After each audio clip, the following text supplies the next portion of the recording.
Podcast. Al pueblo español, nada valdrá la dádiva material para el aguinaldo del soldado si con ella no damos fe de presencia espiritual, de comunión patriótica, que dé a entender a los que allá combaten que España está con ellos y con ellos piensa. Tanto como el valor militar importa en la guerra, el valor cívico. Escuchamos un fragmento de una locución de Alfonso XIII, una vieja voz, ¿no?, de la historia de España. Estamos a comienzos, en el primer tercio del siglo XX, una época bastante problemática en su historia, bastante convulsa, en el que, bueno, pues muchos protagonistas, muchas piezas de ese tablero de ajedrez tan complicado participaron. La epopeya imperial de los siglos XVI y XVII se había venido abajo, y poco a poco nos íbamos transformando, pues, en lo que hoy somos, ¿no? Pasando por la dictadura, luego esa transformación democrática, esa transición, y bueno, todo ello es parte de la historia, y queremos viajar en los próximos minutos aquí en Ser Historia precisamente a esos inicios del siglo XX, de la mano de un libro, El último baluarte de la monarquía, la Guardia Civil en el reinado de Alfonso XIII, escrita por el historiador y doctor en historia Agustín Pulido. Agustín, bienvenido a Ser Historia. Encantado de saludarte, Nacho. Para mí un placer también estar contigo en tu programa. Agustín, el ambiente social, lo decía yo ahora, ¿no?, era bastante convulso, ¿no?, en aquella época, en aquellos inicios de la historia de España en el siglo XX. Ciertamente sí, porque hay que valorar la situación de la entrada del siglo, con la crisis finisecular, con la pérdida de las colonias y la llegada del joven monarca. Era un adolescente con unos 16 años, manipulable y controlable por el régimen político, por los dos partidos que se alternaban entonces en el turnismo, como bien conocemos, que eran los conservadores y los liberales. Pero era un momento en el cual ya había una protesta social bastante importante que quería cambiar el sistema, y de aquello, pues, era el proyecto regeneracionista de inicio del siglo, ¿no? Era una época ciertamente convulsa y que va a durar en el tiempo, ¿eh?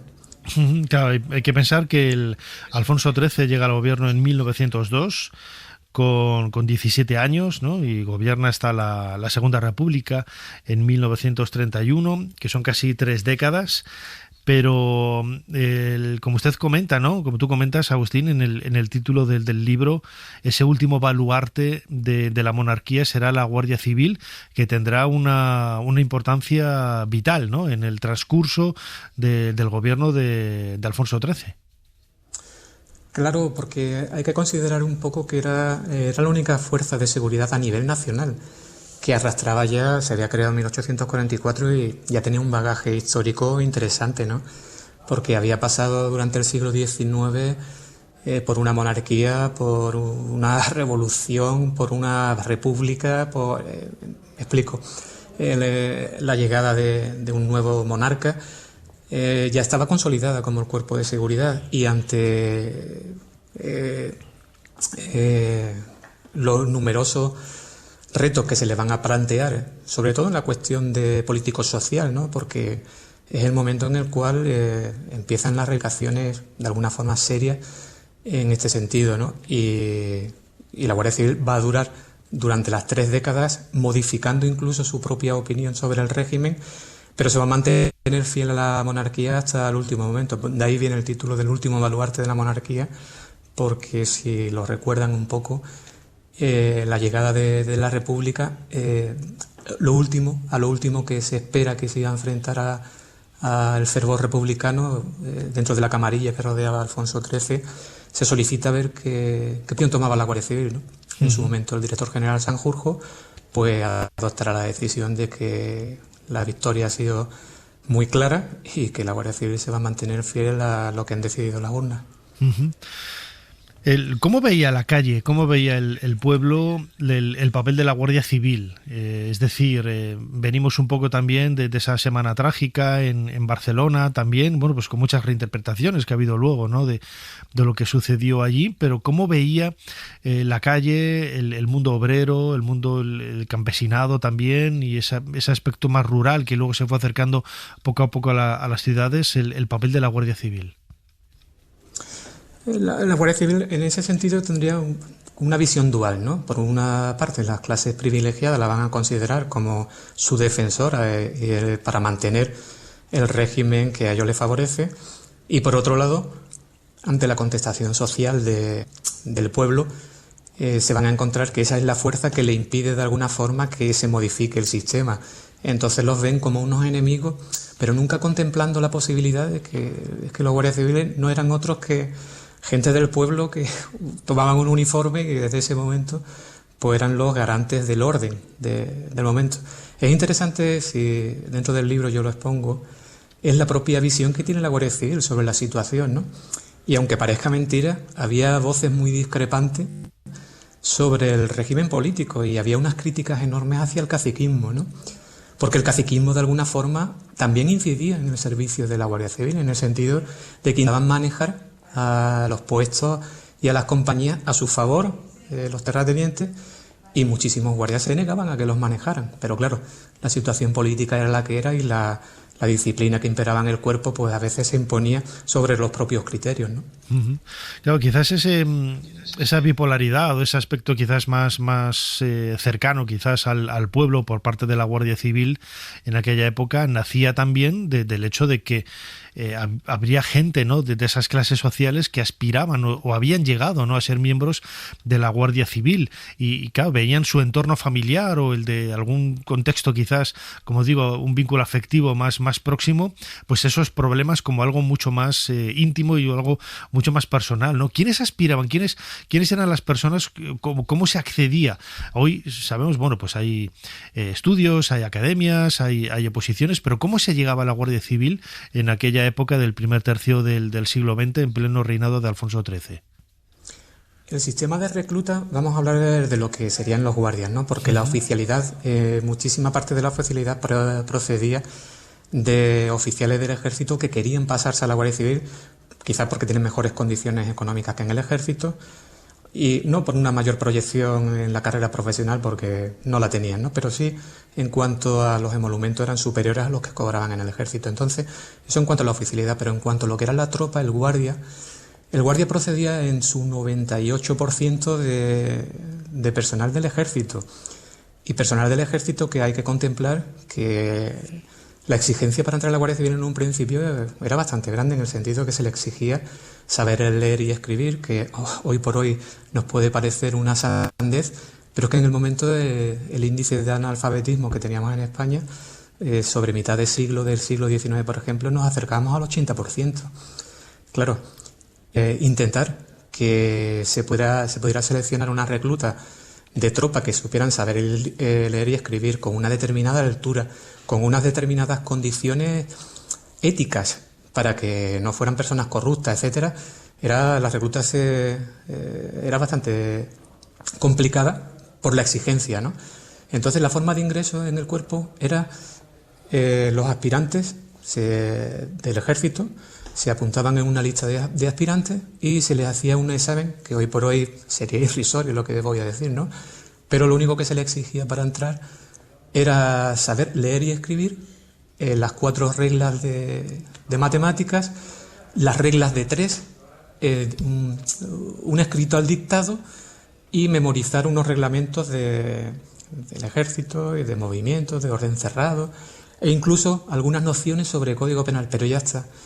Quien superaba este examen entraba en una lista de aspirantes y cuando había disponibilidad de plazas se le requería y este hombre ingresaba en el cuerpo y se le destinaba a un puesto, ¿no?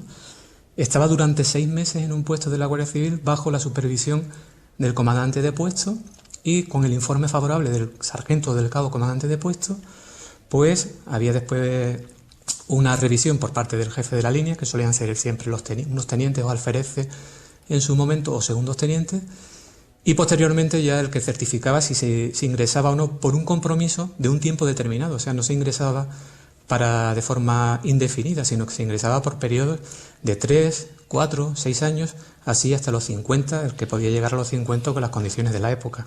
Ese era el sistema de ingreso que tenía la Guardia Civil. Uh-huh. Y era un trabajo muy buscado, era muy goloso, es decir, era quizás el hecho de pues saber leer y escribir también acotaría mucho, ¿no? A esa población. Usted lo decía ahora, tú lo decías ahora, Agustín, que casi el 80% de la población de aquella época pues era analfabeta. Sí, lo que pasa es que, claro, el proporcionarle un uniforme era retirarlo un poco de lo durísimo que eran las labores del campo, que eran, claro, eran soldados procedentes del ejército, pero por leva, ¿no? Evidentemente no había ningún tipo de ejército profesional, eran reclutados en el ejército por las levas del servicio militar, que veían una salida dentro de la Guardia Civil, el dotarle de cierta autoridad dentro de los pueblos, a algunos les resultaba más gratificante que regresar al pueblo, al terruño y a estar de sol a sol, ¿no? Uh-huh. En este contexto histórico de la época, como digo, de Alfonso XIII, estamos hablando con Agustín Pulido. Él es doctor en Historia, autor de este libro, El último baluarte de la monarquía, la Guardia Civil en el reinado de Alfonso XIII.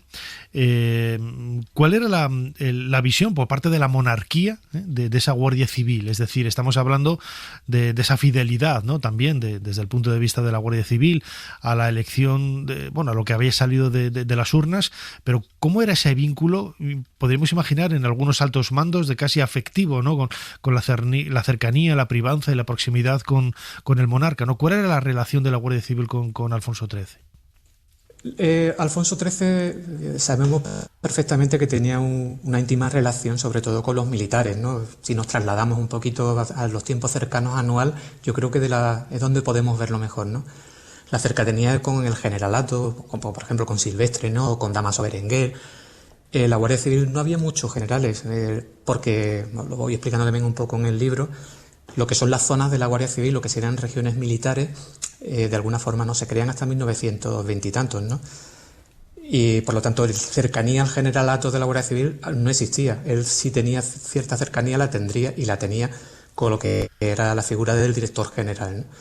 Pero él era consciente, él era bastante consciente de que la defensa del régimen, tal como estaba establecido, estaba depositada a la espalda de los guardias civiles y del ejército, ¿no? Porque él podía contar casi con los dos, ¿no? Pero él confiaba mucho en los guardias civiles. De hecho, su escolta personal estaba formada por guardias civiles. De hecho, no quiero hacer un spoiler del final del libro, pero él hasta el último momento estaba acompañado por guardias civiles. Él confiaba mucho en los guardias civiles. Uh-huh. Es una historia muy cercana, ¿no? Y también, y quería hacer la misma pregunta, pero desde el punto de vista del ejército. Siempre hemos visto, claro, la Guardia Civil tiene esa graduación y tiene ese vínculo con el ejército. El ejército, ¿cómo vio el nacimiento, que es muy anterior, ¿no? Ya en el siglo XIX, de la Guardia Civil? ¿Lo entendió como una especie de amenaza? ¿El propio ejército que estaba cerca de Alfonso XIII veía con malos ojos la Guardia Civil? ¿Cuál era esa relación? Al contrario, ¿no? Porque la creación de la Guardia Civil, y si nos vamos en el tiempo a 1844, no fue otra cosa que la continuidad del mantenimiento, el control del orden público por parte del ejército. En este caso, mediante la creación de un cuerpo policial con doble dependencia, por un lado la dependencia del Ministerio de la Guerra y por otro lado para lo que era el servicio peculiar del Ministerio de la Gobernación, ¿no? Entonces, de alguna forma seguimos controlando el poder nosotros para el control del orden público, y así se mantuvo durante décadas, ¿no? Hasta que de alguna forma ya a finales de siglo pues ya se le da mayor un impulso a la policía con la creación del cuerpo de vigilancia y el cuerpo de seguridad, etcétera. Pero hasta entonces la Guardia Civil es la que mantiene el monopolio del orden público, y al estar muy vinculada al Ministerio de la Guerra, de hecho con la Ley Constitutiva del Ejército de 1878 se le da todavía una mayor dependencia del Ministerio de la Guerra.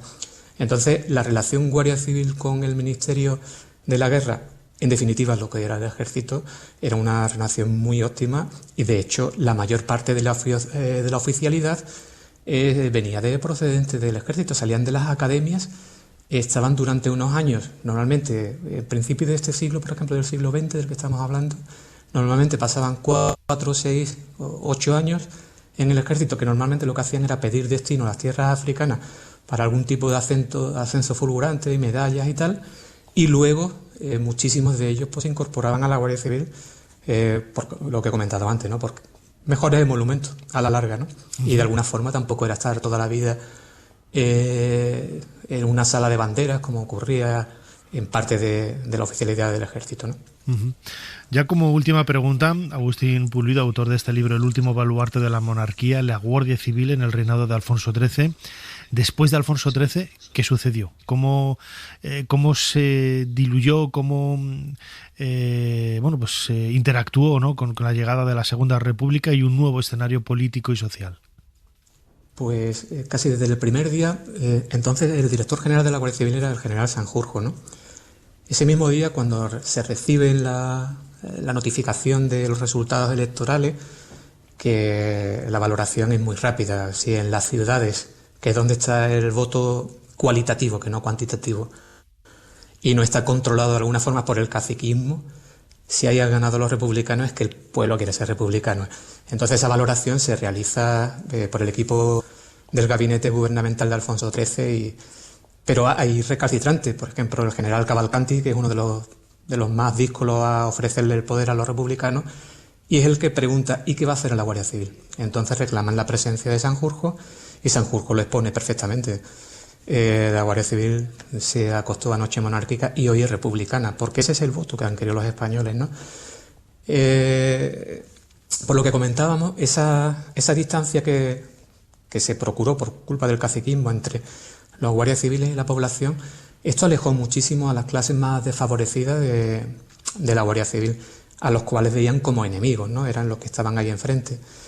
Pero la Guardia Civil durante la República va a mantenerse hasta el último momento, igual que el resto del país, pues fiel a la República. De hecho, sus oficiales y sus generales, en el momento que Azaña les plantea la situación de tener que jurar o no la Constitución de 1931, la juran y cumplen con creces, ¿no? Ahí podríamos avanzar hasta julio del 36 y veremos que la mayor parte del generalato se mantiene fiel a la República. Podríamos hablar de las figuras, por ejemplo, de lo más conocido que tenemos, por ejemplo, Aranguren, ¿no?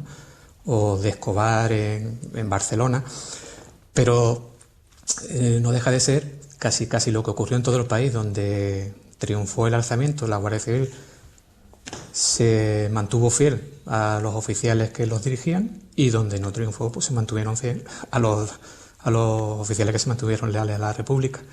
No obstante, también hay otro libro previo a este, que está dedicado precisamente a la Guardia Civil en la Segunda República, y ahí sí se hace una semblanza de la posición que adoptó la Guardia Civil durante todo el periodo republicano, desde el 14 de abril del 31 hasta el 18 de julio. La exposición, todo lo que vivieron en cada una de las épocas, los cambios de gobierno, etcétera. Me resulta interesante, ¿no? Todo un tema, desde luego que sí. Protagonista de la historia de España, la Guardia Civil, en ese primer tercio del siglo XX. Agustín Pulido, nuestro invitado, nos está hablando de su trabajo El último baluarte de la monarquía, la Guardia Civil en el reinado de Alfonso XIII. Como siempre, Agustín, muchísimas gracias una vez más por habernos ayudado a hacer un poquito más de historia. Pues para mí ha sido un placer, Nacho, acompañaros en esta aventura tan grande que es nuestra historia, y como siempre estoy a vuestra disposición para cualquier cosa. Que muchísimas gracias por esta oportunidad, ¿no? Gracias. Muchísimas gracias a ti, Agustín.